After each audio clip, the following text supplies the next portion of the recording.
Assalamualaikum warahmatullahi wabarakatuh. Jumpa lagi kita dengan AG Channel. Kali ini kita akan mengupas 23 tahun reformasi, membaca ulang hubungan gubernur, bupati, dan birokrasi. Ulasan ini diinspirasi oleh viralnya video gubernur NTT Victor Bung Tilu Leskodat yang marah kepada Bupati Timur Tengah Selatan. "Kalau begitu kau panggil kepala dinas, kau tampar saja," ujarnya kesal.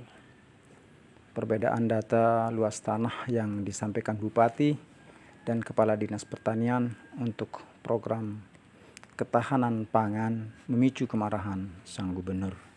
Sobat Agi yang berbahagia, seperti biasa Agi Channel akan melihat itu dari sisi politik yang berbeda. Pertanyaannya kemudian, mengapa hal itu bisa terjadi? Yang kedua, bagaimana sebenarnya konstruk hubungan antar pejabat gubernur, bupati, dan birokrasi khususnya setelah 23 tahun reformasi? Sobat AG Channel yang berbahagia, sejak pemilu 1999 memang telah terjadi perubahan yang cukup mendasar, di mana jabatan-jabatan politik yang dipilih, elected official, diperebutkan oleh sedemikian banyak partai-partai politik yang telah ada. Partai politik kemudian memegang jabatan presiden hingga kepala dusun. Partai politik juga memegang jabatan direksi dan komisaris BUMN, direksi dan komisaris BUMD, bahkan hingga BUMDes. Partai politik juga memegang jabatan duta besar hingga duta wisata dan seterusnya. Bahkan partai politik juga memegang jabatan komisioner untuk lembaga-lembaga bentukan pemerintah.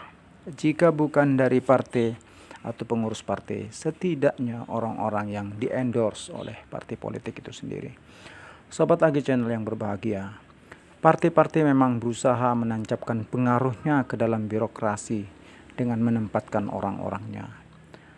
Secara tidak sadar kemudian terbentuklah pemerintahan party government, di mana birokrasi sebagai aparat negara atau birokrasi sebagai aparat daerah digunakan bertanggung jawab dan tunduk pada pejabat politik yang dipilih dari partai.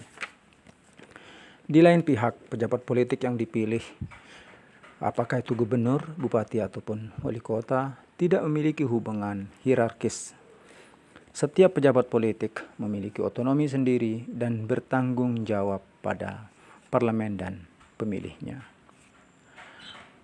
Politisasi birokrasi memiliki akar yang panjang dalam sejarah Indonesia modern. 32 tahun Golkar berkuasa sepenuhnya ditopang oleh 3 pilar kekuatan besar yang dikenal dengan ABG, yaitu kekuatan dukungan dari ABRI pada saat itu, birokrasi, dan Golkar itu sendiri. Dengan cara yang sama saat ini, partai yang berkuasa juga mengeksploitasi dukungan dari aparat-aparat negara dan birokrasi di samping tentu saja dukungan partai. 23 tahun reformasi, kebiasaan yang sudah berjalan puluhan tahun, nampaknya tidak mudah untuk dilakukan perubahan cepat. Kondisi seperti ini membuat birokrasi akhirnya tidak sepenuhnya akuntabel. Sobat AG Channel yang berbahagia, fenomena marahnya Gubernur NTT memberi pesan kepada kita akan 2 hal.